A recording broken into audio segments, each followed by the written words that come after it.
Hello and welcome to Husky Hoops, where I am now in charge because Coach Schuman is finishing up another podcast at the moment.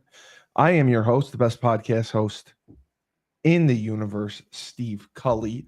And with me is always the icon himself, the best of the best, the voice of the Huskies, Joe D'Ambrosio. Joe, welcome back. Steve, I guess the sky isn't falling after all. It is not falling after all. And what's even funnier is you accurately pretty much predicted what was going to happen. So that was very impressive. I thought the Baylor game was going to be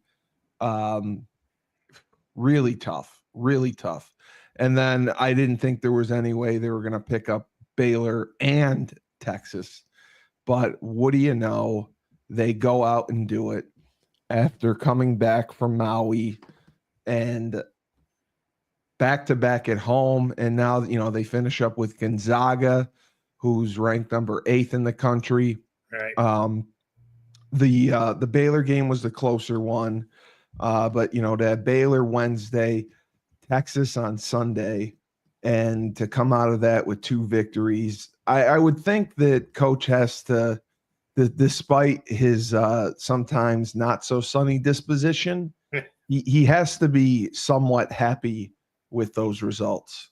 Well, I think it validates the process, Steve. Yes. To beat Baylor without Alex Karaban, getting off to such a bad start as they did, they were down, I think, 19-8 or something like that. I don't remember. Oh, they went on a huge run early on. They took off. I mean, obviously, it was the best game that we've seen from Aiden Mahaney. Yep. He had a couple of big threes. Hurley headbutted him. That got the crowd even more into a frenzy. And then to go on the road in a tough place to play in Austin. Right. And just jump their bones right from the start. Never give them an impression that they were going to be in the game. I guess the heart of a champion has some meaning. It might be it's different players. Yep. Last year, but they're in the same culture. They're in the same program, driven by the same coaches who won last year. And I think it says a lot about what this team's all about. Now, I believe you had mentioned Stewart, Jalen Stewart. Yeah. He started. He played a lot of minutes. Are they getting enough out of him for production wise? I'd say no, because I was just looking 15 minutes a game. Yeah, for 15 minutes a game, he should probably be averaging more than 6 points per game. But he's kind of does a lot of things.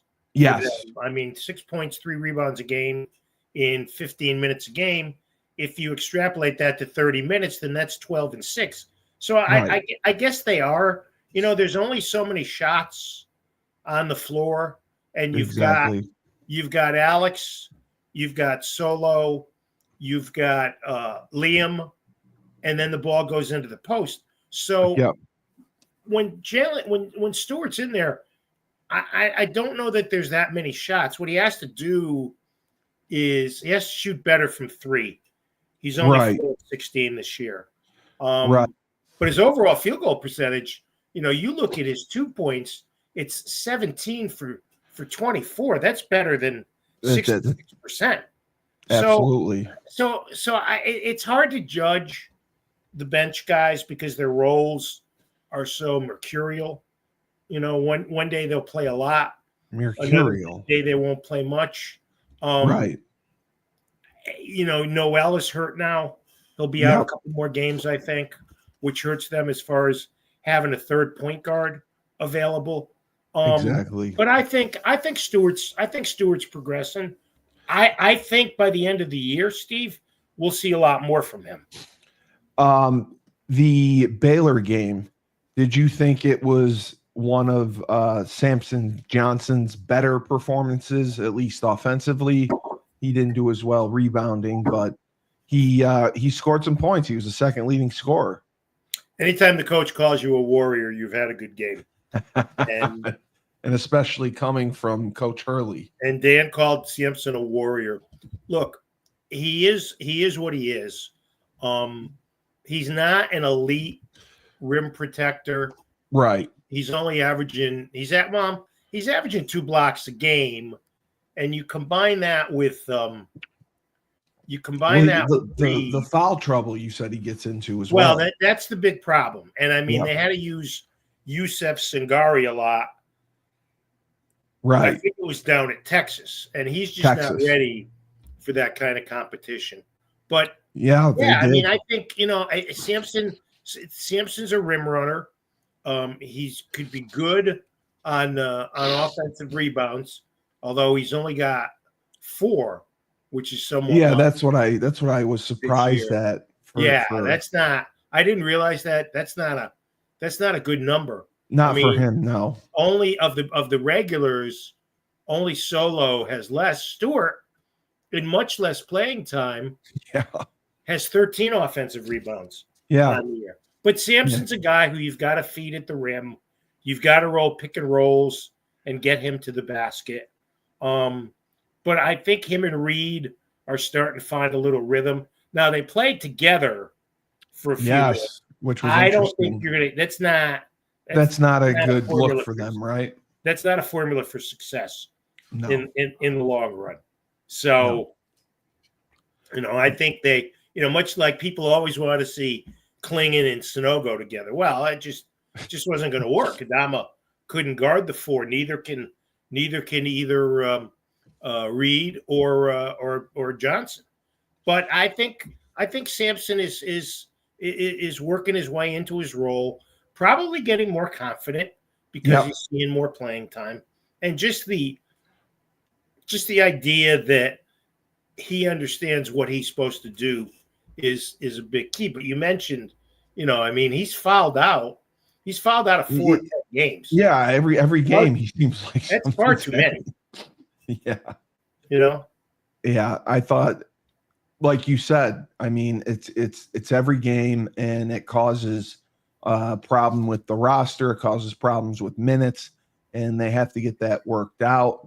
And I don't know if it's just the mentality that he has that he's just not doing things the right way, but most players don't foul out game in and game out. Most players are savvy enough. That's a good word, savvy. They're savvy enough to know enough to protect themselves. I still remember, man, it was one of those old Big East championship games, and it was a Mecca who got 2 fouls early, and Calhoun had to pull him because that was his rule. He didn't care who it was. If you got 2 fouls in the first half, you were gone, and they had to play the whole half without a Mecca, and I remember that being an issue.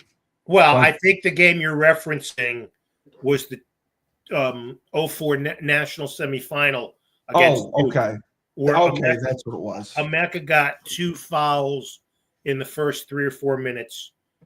Jim always went by that rule. Jim didn't vary from that hardly at all. Where you were. So Emeka came out. The good thing for Yukon was that a couple of the big men for Duke got 2 fouls, and Coach Krzyzewski left them in, and they got a 3rd foul. Yes. And then eventually fouled out. Meanwhile, Emeka was fresh for the second half. And was the big key to victory. And he made him pay for it. Right. And then I was looking, Liam McNeely. I mean, he really is as good as advertised. He was the leading scorer against Baylor. He also had 8 rebounds, and he's playing 36 minutes. Now, he obviously had to pick up some slack there because Caravan wasn't around. Right. But what were your thoughts on Liam McNeely's play, the minutes he played, and his capabilities? Well, he's averaging 30 minutes a game, right, which is second on the team, which is appropriate because he's probably their second best player. He's their best NBA prospect. Correct. There's no question about that. I don't put much stock in the rankings of high school players. I know you don't. because I think a lot of it is bullshit. It is. It is. But he's proving to be. I think he might be even a little better. I think he's a better rebounder than Weedham. He's averaging 6 rebounds per game. Yeah, that's what I saw. He's not thick, but he finds a way to get to the glass. He didn't shoot great against Texas, but I think that's more he had a lot of people in the house, and that might have been a case of nerves a little bit. Right. But he's really good. I mean, he's on his way to having as good a freshman year as a lot of guys have had in program history. Well, he was on, as we know, the Naismith watch list, which I know is meaningless, but still, they definitely hit a home run with him. Yes. Do you know his backstory, like how long he was recruited for? He decommitted. Yukon? He decommitted. He was committed somewhere. I don't remember where off the top of my head. And he decommitted. And he got decommitted. To yeah, he got to Yukon. I think Yukon scooped him up in April. Oh, okay. Wow. So they got him. That's see, I don't know when the basketball signing date is. Well, it's late November. Okay. Early December. It is. It's around football too. Okay. Yeah. So it's the same thing where the senior season typically doesn't come into effect. So he was committed somewhere else, and then in April, wow, that's a long time off to change your mind. He decommitted March 7th from Indiana. Wow. That was, which was. It coincides with the tournament and watching UConn, obviously. But I always wonder, when I coached, it was funny. There were a lot of coaches who would recruit other players once they were committed more than they were when they weren't committed, which I never understood. So that was one of the things that I thought was interesting. But for him to come in March, you paid your deposit practically. You're ready to start in the summer.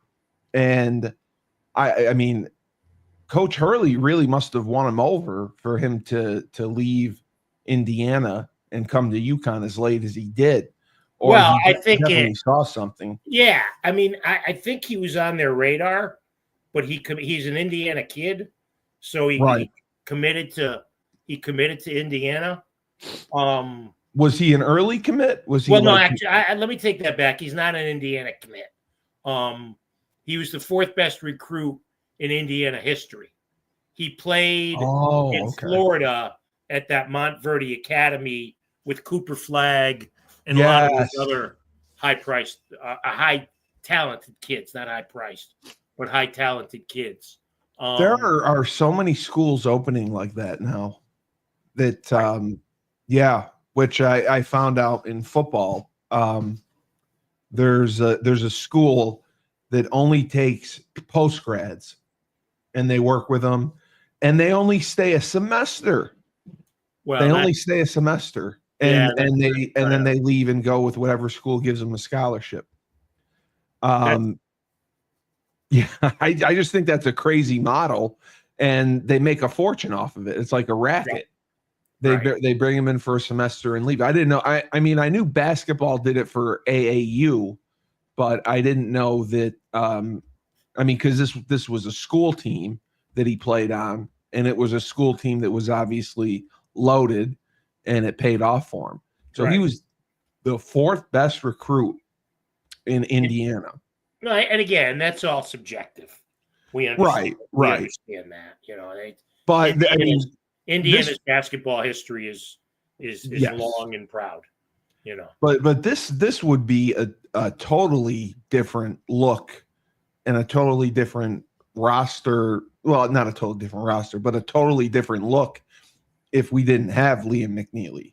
Oh, absolutely. Having him has really changed the game, and it's taken some of the pressure off of Caravan for sure. But Liam McNeely is worth his weight in gold. Yeah, he's a player. He's a player. He's got a little bit of snark in him, which I He like. does. He does. Which I think is good in the right doses, and He does. He seems to understand the dosage. I love watching him play. I think he's good. I think he's really good. He's a definite lottery pick. He's good. I like his energy. I like his versatility, and I do like the attitude. I like the moxie. Yeah. I think having a little moxie is good here and there. You don't need everybody with that, but if you have one or two kids, I mean, he's kind of totally filling the Cam Spencer role. Right. And when you have guys like that, it does pick up and build momentum, and it can rally the team. Right. So even with UConn, now 7-3, they go from beating Baylor at home to Texas, and Texas is no slouch. Texas was 7-2 coming into this game, and UConn goes on the road and beats them by 11. It wasn't an 11-point game. It was more than it was an 11-point game. I mean, UConn. It was. UConn jumped on them so quickly at the start that Texas, which is a good team, not a great team, but a good team, never had a chance. And that's the formula for success on the road. Get off to an early lead, silence the crowd, and keep your foot on the gas. And that's exactly what they did. Were you impressed more with the Baylor win or the Texas win? I'd say Baylor because it was without Caravan. Yeah, I would agree. I think this team, and again, this program, not this team, but this program last year proved they could win anywhere. And that confidence from the coach and from the three returning guys who played a lot last year. I think that transcends to the sophomores, to Ball and Stewart and Ross, certainly to Mahoney. I think everybody gets the feeling that we can go on the road and win. So I would say the Baylor win because A, they didn't have Caravan, and B, they were still in kind of a delicate state, even though they beat Maryland Eastern Shore, whoop-de-damn-do. Right. But the 3 losses in the tournament. 3 losses in Maui, and to fall behind early like they did. I think the fact that they came back from that relatively quickly was huge. Well, at least they got off the plane after that. That's the biggest thing. I don't think they got off the plane in Maui. They may have just stayed on the plane the whole time. Yeah. But they got off the plane, and Coach Hurley is definitely, again, another person who's worth his weight in gold. He rallied the troops. He got 2 victories that the so-called pundits and experts did not believe was possible. They did not see them winning both games. Some didn't even see them winning 1 game. So it's always nice to see the pundits proved wrong. I love that. I think they were favored against Texas, to be honest with you. They were favored against Texas, but a lot of people were picking Texas from some of the stuff I saw. But no one's an expert like you and I. So exactly. And you had said from the start you thought they were going to win 2, and at worst 1-1. You never once said that they were going to lose both. You said they were going to come out with a couple victories. But now, I mean, this is probably the biggest test they'll face either this season or before going into conference schedule. They are going to be playing Gonzaga at the Garden, which is our home. December 14th, they got a little bit of a layoff. And school will be on break, I think, by then. Yep. What do you think of this matchup for us? Well, I think Gonzaga is as you said earlier, Steve, 8th ranked in the country. They've got size. They can score the basketball. They average 90 points a game. They beat Baylor. They beat Baylor 101-63. Holy crap! Wow, they did. Their losses were to West Virginia in a tournament, and then they lost in overtime at Kentucky by a point. Kentucky, yep, I saw that. So wow, it's a good team. They've got a real good big man in the kid Graham Ike, averaging 15 and 7, shooting it at 53%. Wow. They've got a kid who Yukon fans are familiar with from his days at Creighton, and Ryan Nemhard, who's averaging 10.7 assists per game. Jeez. They've got a kid, Khalif Battle, who's their second leading scorer, who's 30 for 30 from the foul line and is playing at his fourth freaking school. This kid's transferred 4 times? Wow. He started at Butler. Yeah. He went to Temple. Then he went to Arkansas. And now he's at Gonzaga. See, I have a problem with 3. I do too. Who've played at 4 schools. Well, they're supposed to be changing the rule. It's supposed to be. I think they're going to cut it down to two transfers. Well, I think that would from what I've heard. I think that would be well done.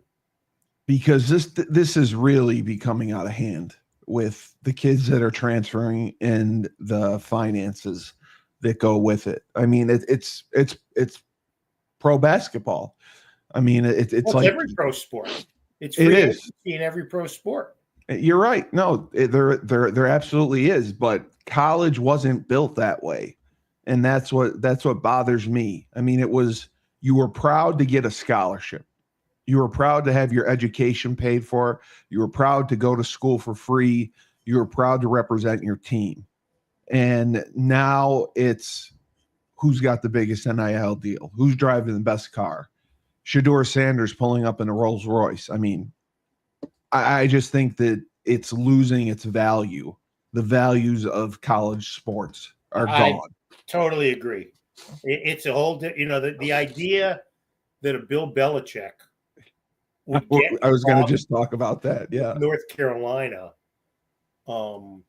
is stunning. All these programs, or a lot of the football programs have a position now that they call general manager. The general manager, yeah.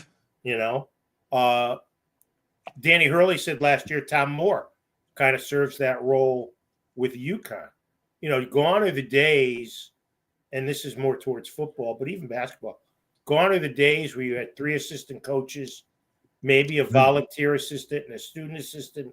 That did everything, yeah. You look at the benches now, and you have all these grad assistants. Oh, it drives me nuts. And football, the Yukon football program, there's 40 coaches between coaches and analysts and strength guy. You got 40 people. Recruiting coordinators, yeah. And there's even more at P4 schools. It's really insanity. It used to be a fight to let the grad assistants on the field to coach. Right. Now I don't know what happened 3 years ago where they just said, screw it. You can have as many coaches as you want. You can do whatever you want. They just opened the doors. Well, the biggest thing was recruiting, because you could only send 8 guys on the road at a time. And that was the thing. Guys would rotate and come off. Now you have recruiting coordinators, recruiting staff at home that manages all the visits in the schools for the coaches to go out and see. But you covered enough football in New England football. Bill Belichick going to the North Carolina Tar Heels, that is one of the biggest shocking moves in my mind. Well, it's not a done deal yet, but it's close. He seems very interested. But you're 12 wins away from being the all-time winningest coach in the NFL. Why would you leave and go to a mid-level ACC college football program? Because you don't think you'll get another sniff in the NFL. There's no way. One of my other co-hosts said that too. How could this guy not get another sniff from the NFL? Because it's his way or the highway. You don't. A lot of teams that have general managers in place don't want him there. Reticent to hire him. That was the case in Atlanta last year. I'm sure that's to me, Steve, that's the biggest reason. So even if he goes in when he interviews and he says, like he said in Atlanta, he said, I'm fine working with the general manager. I'd love to work with the general manager, but I want all the power.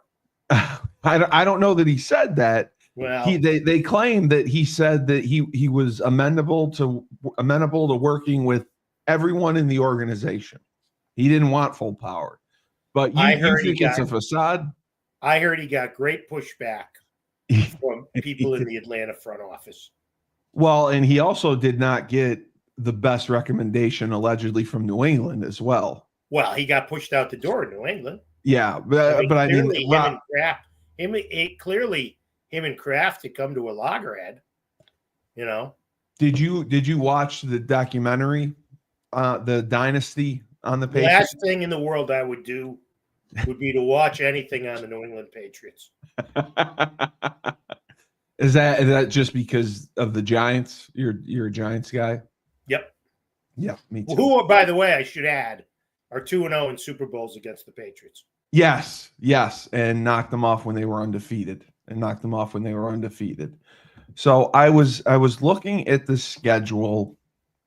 After Gonzaga, they go right into the Big East play. Well, I don't think we've done the Gonzaga game enough. No. I was gonna get to that. I was just looking ahead. They're going right into Big East play with Xavier Butler and DePaul, but Gonzaga at the Garden. What are the keys to victory for Yukon in this game? I think, like you said, it's a fast start. I think it's staying out of foul trouble. And I think it's Liam McNeely and Mahaney taking charge early, scoring points. Samson Johnson not fouling out and solo ball contributing. Well, I think you know what you're going to get from three guys every game. Yes. I think you know what you're going to get from Alex. I think you know what you're going to get from Ball. And I think you know what you're going to get from McNeely, even though he had a off game against Texas. He did, right. I think the other guys are still kind of wild cards. I think you need one or two of those guys. Diarra, Johnson, Stewart, the big kid. Reed. Reed. I think a couple of those have to step up. The other thing you got to do is rebound.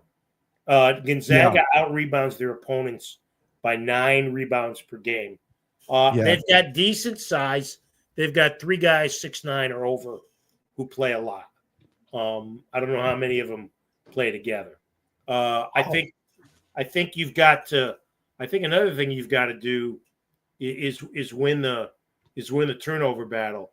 They've turned the ball over 9 times a game, and they force the opponent to turn it over 10 times a game.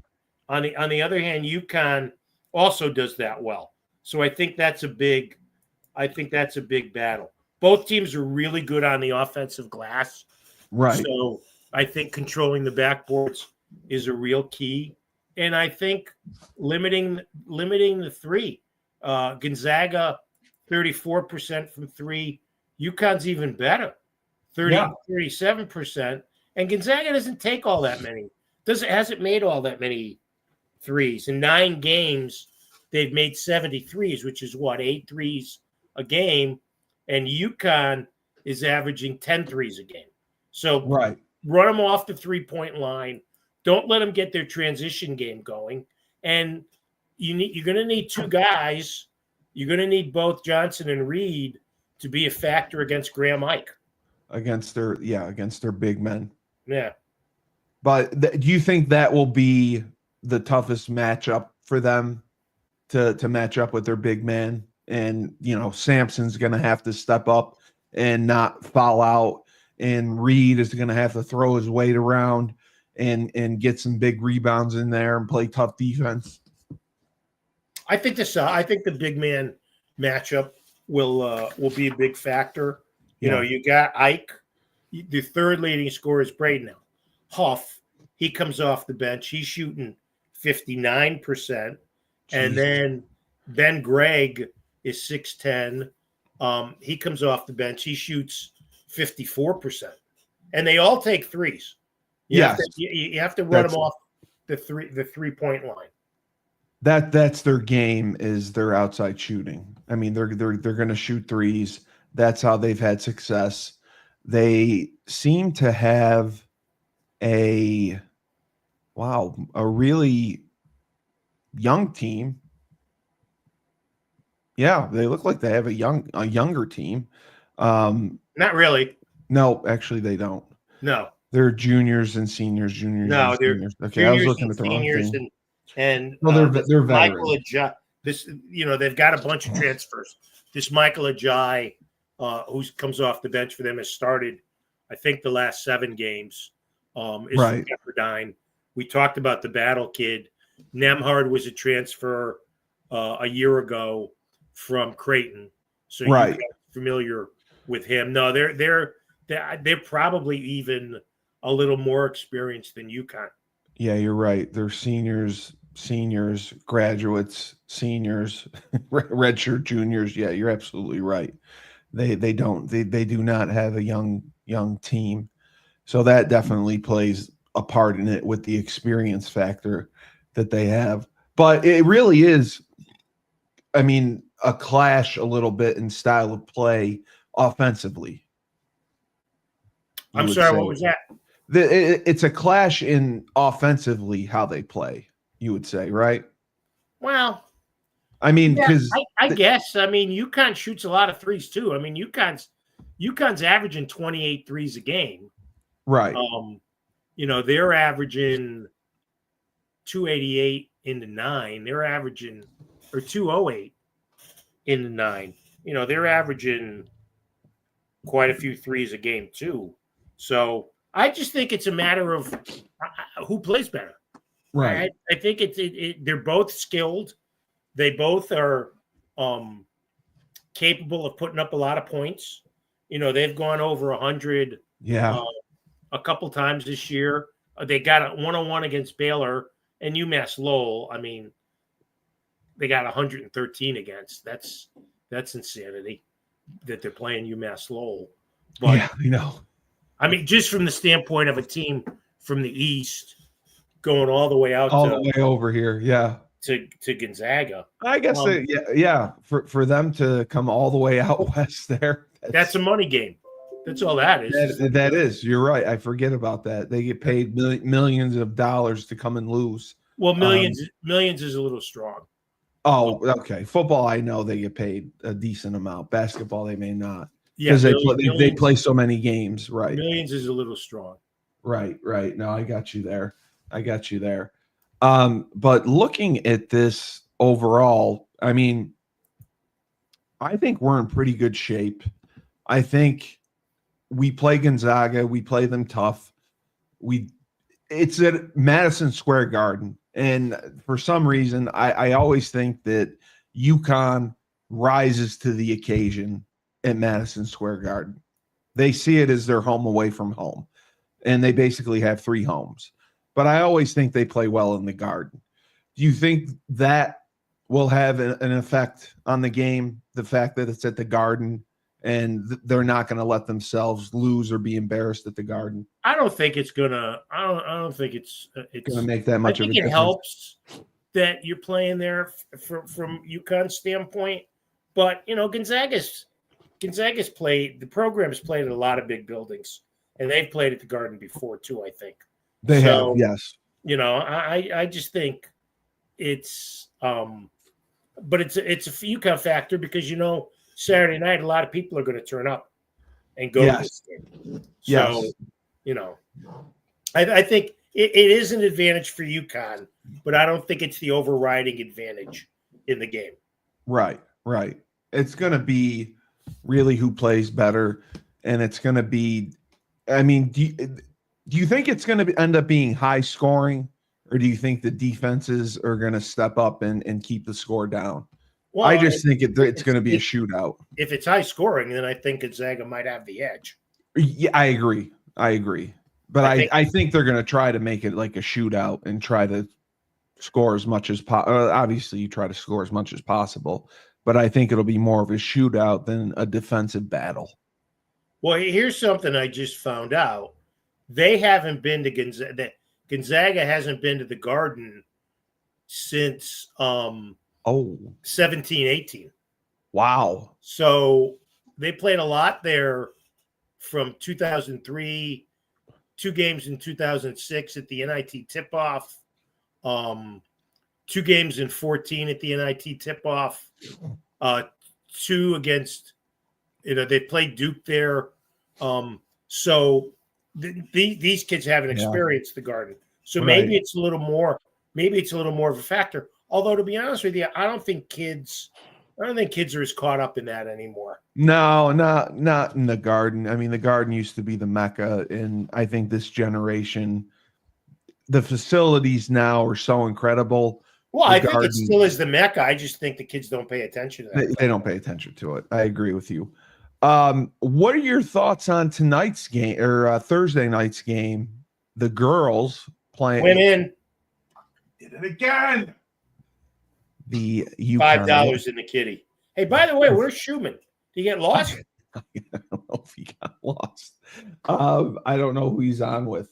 Do you think the women will play well against Notre Dame? And what are your thoughts on? Oh, see, you just called his name, and there he is. He shows up. It's because you summoned him. You summoned me. I did. You summoned him, and he showed Where's up. my boy Schuman? Joe, I was on a long. So the podcast that I was on before it started at 10. Ugh.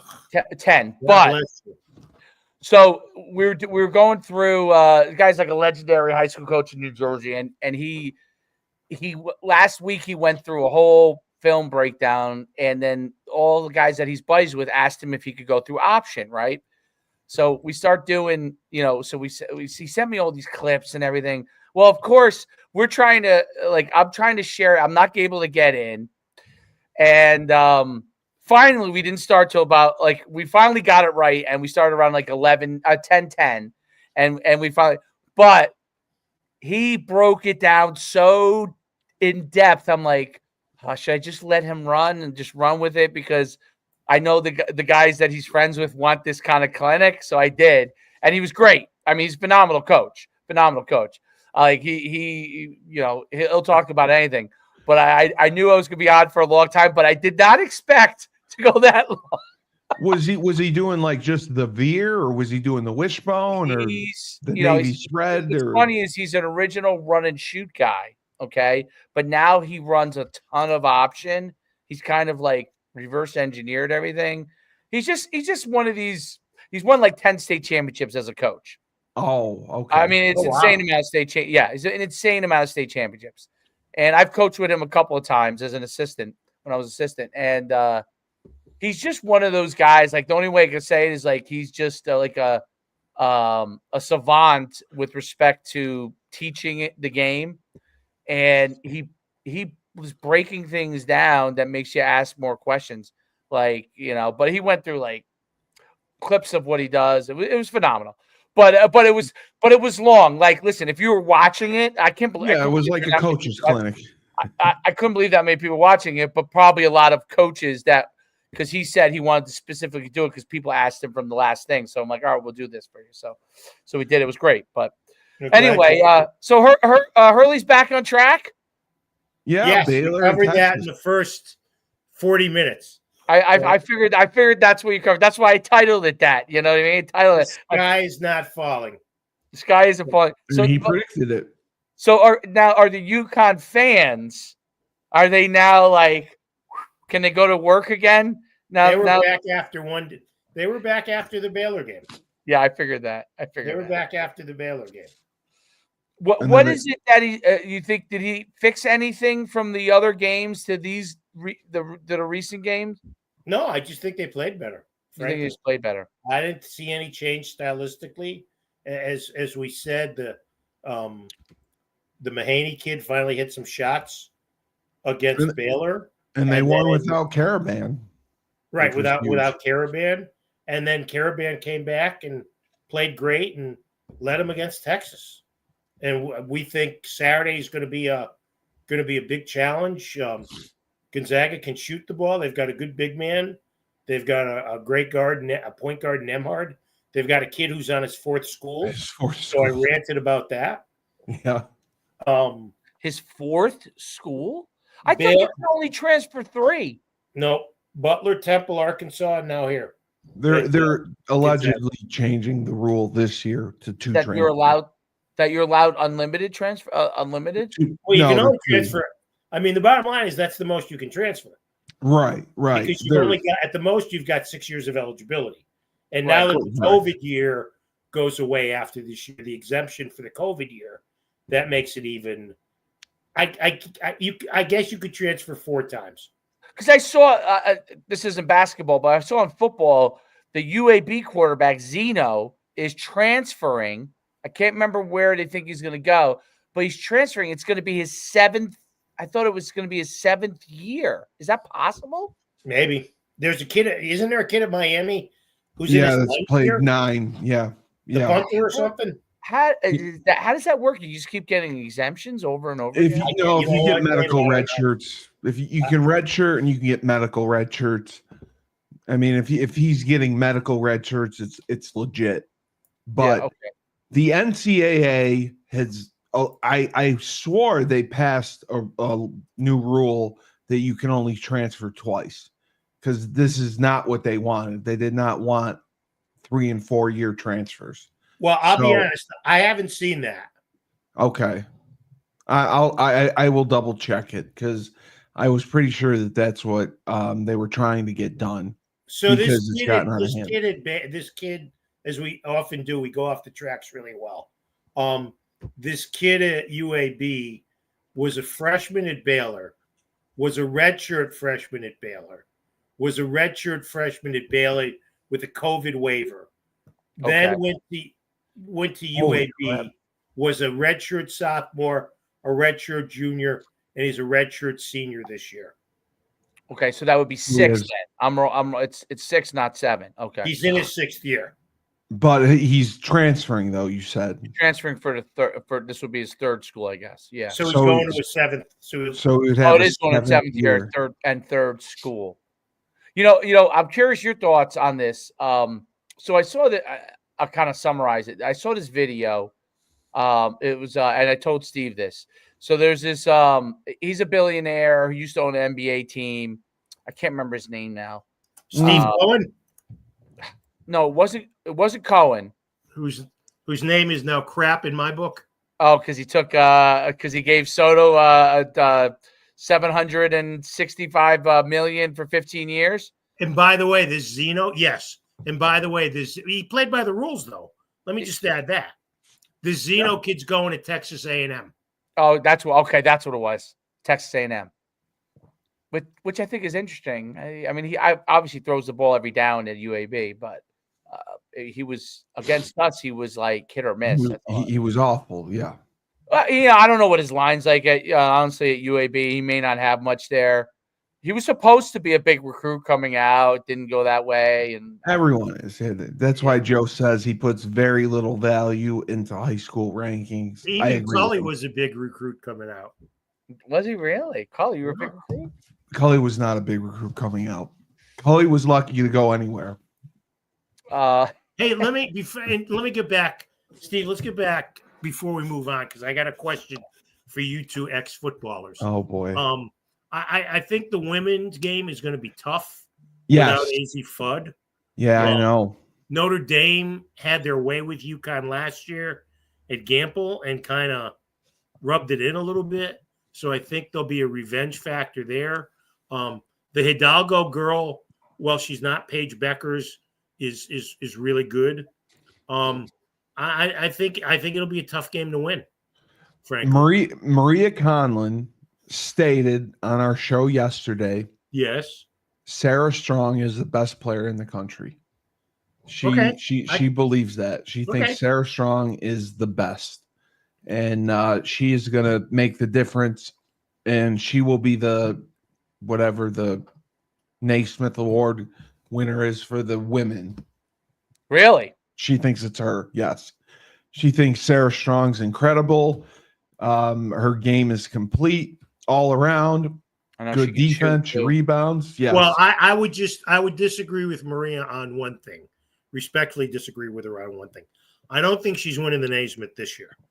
I don't think so either. Because you've got Paige and Juju. You've got Juju, and you've got the Hidalgo kid at Notre Dame, who's really good. So I don't. By the time she's a senior, yes, no question, she might win. She might win 3, depending if depending what the other 2 women do. If Hidalgo goes, or Juju, but she's not winning the Herman this year. Yeah, I told Maria that I made note on December 10th that was her prediction, just so I could hold her feet to the fire on that one. All right, so let me ask you boys this, 2 football guys. What do you think of going to the Wasabi Boston Bowl? I'm going. Well, I think for Yukon, maybe alumni, even though they'd rather go to Florida or Arizona or something like that from a vacation standpoint, I bet you might get more people there to it, but I don't know. I mean, it's an 11 a.m. game in That's Boston. what we talked about. I've been at Fenway for a game. If you wake up in the morning and the weather's shitty, you ain't going. There's no doubt. And the 11 a.m. game is the time frame. I'm on a chat with a bunch of guys that you know very well, Joe. And from my era, maybe a little bit before and a little bit after, it's like 40, not 50 guys. It's probably like 20 guys. And that was the first thing they went nuts about. Absolutely went nuts about the 11 a.m. thing. And then the other thing was because me and another guy, I actually have seen. I was there when Notre Dame played Boston College. That's what it was for. It's not a good setup. It was not. I was there, and it's no worse than Yankee Stadium. I think Yankee Stadium is better. I didn't mind. Yeah, it is a little far. Yankee Stadium. You are a little bit far away. Right. Maybe Fenway's not as bad from that standpoint, dimension wise. I think Yankee Stadium is a little better setup though, football wise. Like I don't know. I didn't love Fenway when I was at that game. Let me just tell you this: they both stink for radio people. Oh, I can only imagine. They do. Now we were lucky when UConn played BC and got whacked at Fenway.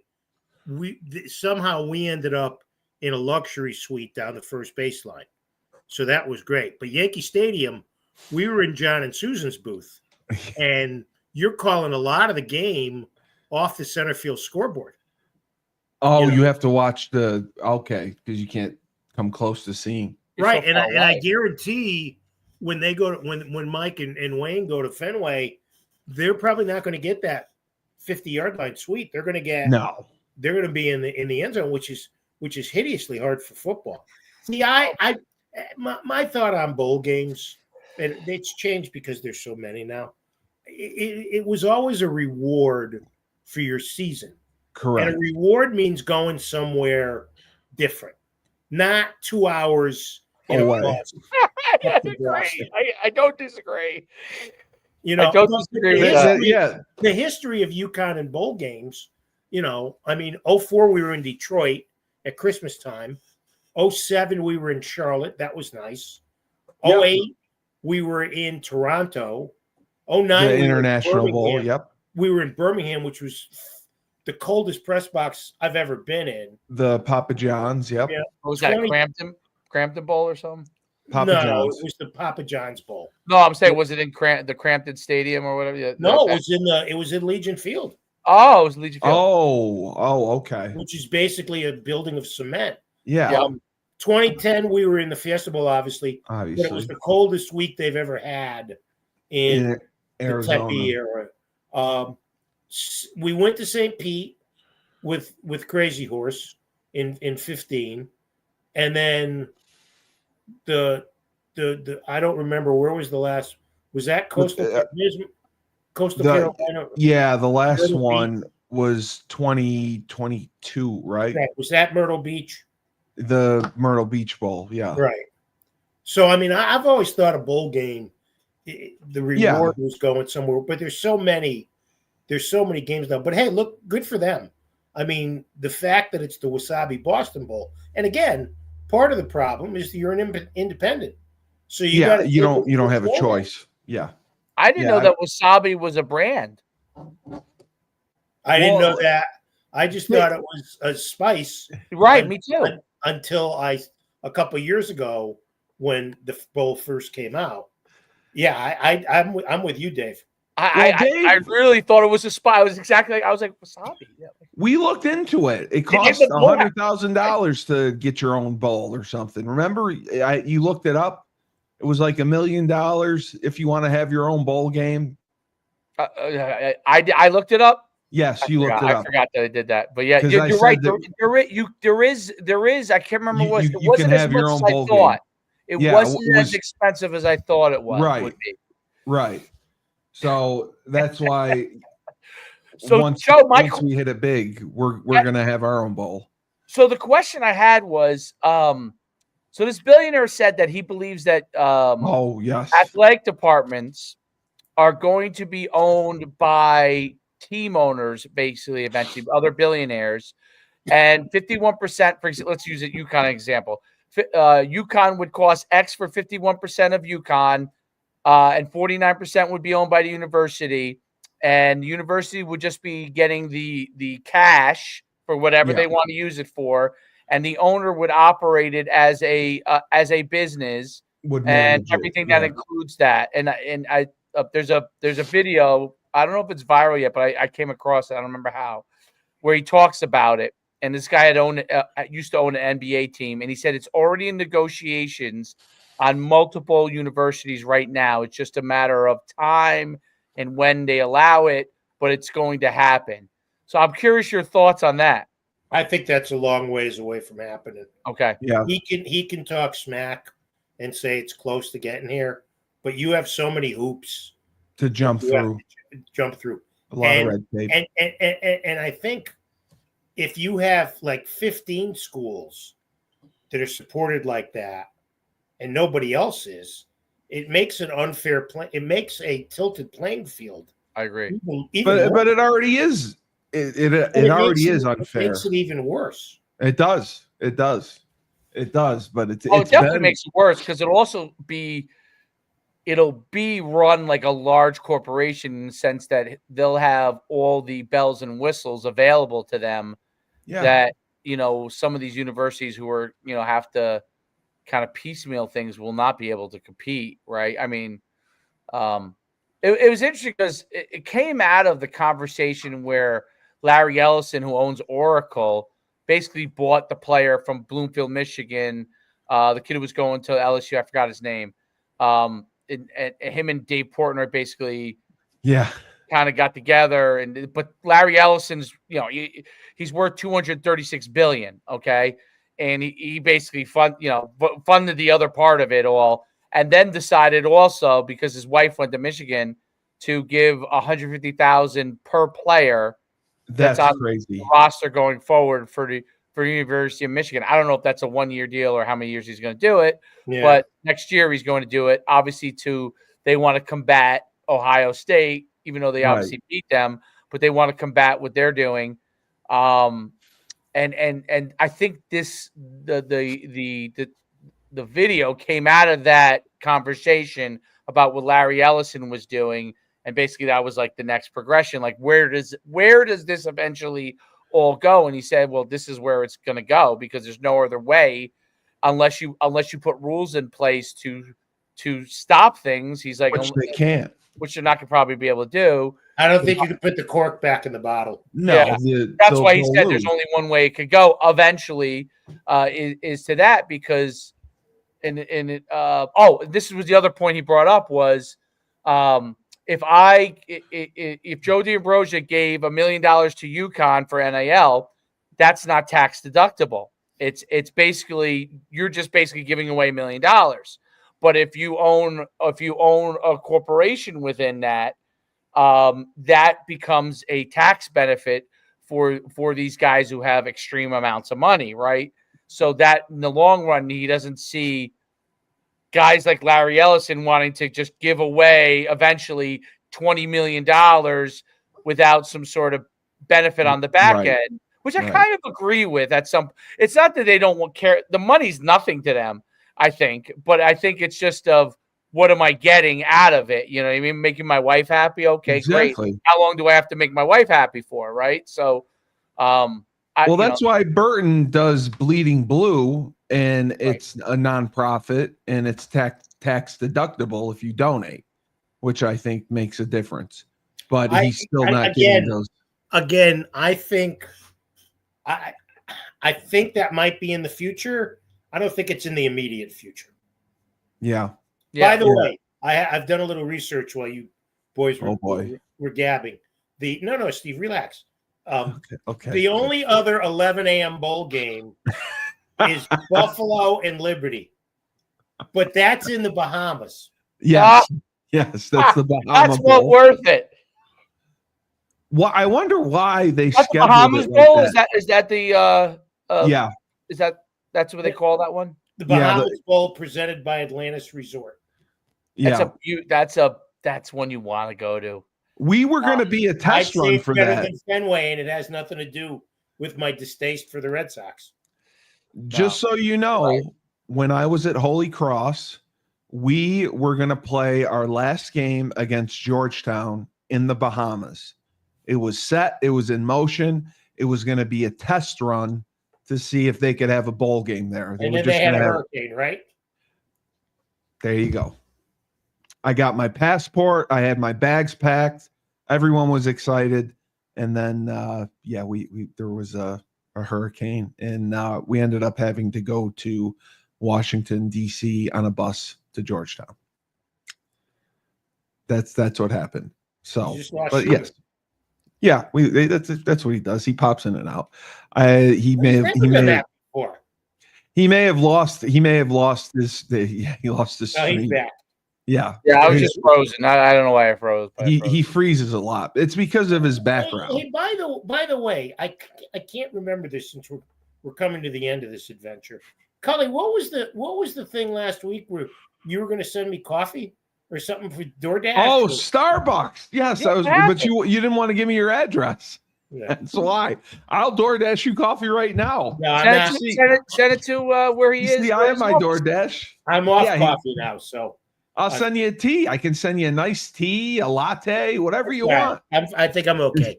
You're off coffee. You're off coffee. Why? I've had to change some dietary things. It's unhealthy. Yes, it's very unhealthy. Very unhealthy. No, coffee is one of the most unhealthy things you can drink. Yes. Yeah. Yes. But yeah, I would 100% DoorDash Joe. It's the thought that counts. I would DoorDash him Starbucks, but he is smart and he knows not to give out his address. Hey, so let me ask you one more football question before we wrap here. What were your thoughts on the field for the college football playoffs? I obviously wanted SMU. I was disappointed that they lost to Clemson. I think that Alabama not getting in was the right move. Oregon is clearly number one. I don't think anyone's going to beat them. I think Texas is overrated. But I think for the most part, they got it right. I'm not a huge fan of Tennessee. I don't think they're going to go far. But, we did some predictions. Dave, I know you did some predictions with Shane as well. I have Boise going the whole way. Dude, I'd love to see Boise go. I would love to see Boise do I'm more rooting for them. They get a bye. They're a 4 seed. They get a bye. But the kid can run the ball. Gene can absolutely. You know what I thought? You know what I thought with Boise is because the teams that they would end up playing, they would have a chance. I think that the teams that run the ball, have a good chance in this playoff because their home games where the game is gone to so much passing and the guys they have on the field. Yeah, if you notice when Georgia took over the game, they ran when things got when they got in trouble with the quarterback was hurt and when Beck got hurt, ran the ball, man. And you know what? Like the bottom line is the teams I think that can do that, I think have a really, really good chance of being able to. Now the teams that have the exceptional quarterback, Tennessee has an exceptional quarterback. I just don't think they have. I just don't think they have enough overall. I think they'll. Who they playing in the first game? Well, they're Ohio State. They're at Ohio State, so that's these home field advantages. That's what I think kills those games. SMU going to Penn State, yes, and Tennessee going to Ohio State. That kills them. I think. Disadvantage. Yes. Indiana at Notre Dame. We can talk about these next week. Make our predictions. I'll make my predictions. But Indiana and Notre Dame, they're in the same state, and they don't play each other. Like Never. This is the first time they played each other in forever, which I couldn't believe. Well, that's because Notre Dame sticks their thumb up at it. I know. That's going to be, I think, maybe a most fun game to watch because they're in the same state. Yeah, and they never play. And Notre Dame never plays anybody in regular season at all. USC is down. Yeah, they play all the academies, but the academies were better how good this they year. really are. I think they're. I like the quarterback. They have they have a pretty good running game. But I like. Look, I get in these things. Honestly, I root for almost exclusively the underdogs, just because. Yeah. I think it's more fun for the overall game in college because I know you can buy players and you have an advantage if you buy players. So, and look at Boise. What do you think their NIL is? Do you think they're throwing out $30 million? No. So it'd be great for them to win. And I think we ended up with Oregon and Notre Dame in the finals. I did not have Notre Dame. I think I may have had Texas. I didn't because I don't like Notre Dame and I don't like Penn State because James Franklin is bald and he smells. So I'm not a big fan of his. I'd love to see them lose. I don't think SMU can beat them. I don't either in the cold. No, I think Penn State's going to beat them. But SMU's defense is they're excellent offensively, but they're but their defense is suspect. Yes, absolutely. But I do think it'll be Oregon. I hope it's not Notre Dame, but most likely it will be. I'd like to see Oregon. But I'd like to see Oregon. I'd love to see Oregon Boise State too. Rematch of game 2 where they lost by 3 points to Oregon. I would love to see that. It's going to be tough for Boise because I just don't know if let's say they get to the round where they play Georgia, that'll be a tough. They might just run the ball right over Boise. You know what I mean? Right. So no, they will. They might just run it right over them. So it's it really comes down to the O line and D line to me at the higher levels of these things. Like who's got the better O line and D line? Because skill players, everybody's got good skill players. Well, let me do this. We'll do this real quick. It's either going to be Clemson and Texas against Arizona State. If it's Texas, I think Texas wins. Clemson. Yeah, I think Texas too. I had Texas. Tennessee or Ohio State against Oregon. I think Oregon wins. Yes. SMU or Penn State against Boise State. I think Boise State wins. Boise State will win. Yes. And Indiana or Notre Dame against Georgia. I think Georgia wins. Yep. So I think other than the if Texas could get to the semifinals. Yeah, Arizona State. Yep. Other than that, I think Arizona State's overrated. I think it's all chalk. So, Joe, just so I know, the women against Notre Dame, do you think they're going to win that one? Do you think they can hold that up? No, I think they'll lose. You think they're going to lose to Notre Dame? At Notre Dame, they'll lose. Okay. And then on the 23rd, we get to see the big matchup, Juju versus Page. What do you think? We got a lot of time to talk about that, Steve. Okay. No, I just wanted to see your early thoughts on it. Is Juju? I haven't paid attention to what they've been doing. Is she just continuing to dominate? She's amazing. Yeah. She's incredible. She's incredible. Amazing. But as I said, Maria thinks Sarah Strong's incredible as well. Well, she is, but she's not.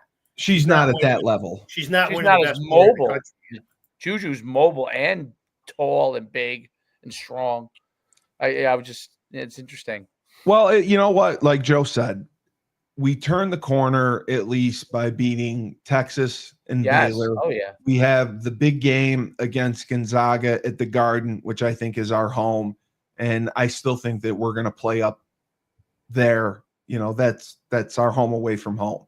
I think that's Saturday night. Yeah, that's Saturday. And Gonzaga is they shoot, like Joe said, they score a lot of points. If it's a shootout, we'll probably lose. We have to pick it up defensively. And our big guys have to play well between Sampson and Reed. So we'll see what happens there. But it's going to be interesting. We had a good week. We have to keep things rolling. And I think we'll be in good shape. And come next week, we can talk more about the playoffs and where we're going when conference play starts. Exactly. Yeah. So as always, I look forward to it. So for Coach Schuman, the next greatest influencer, even though I got to be the star of the show and host the show, it was amazing. And You're Joe always the star. Joe was thrilled that I was the star of the show. Don't let us fool you. I'm going to find his address and he's going to get a Starbucks DoorDash at his house one day. And notice though that I have my cup and I didn't fall today. So that's a plus too. I didn't fall going to get my Starbucks.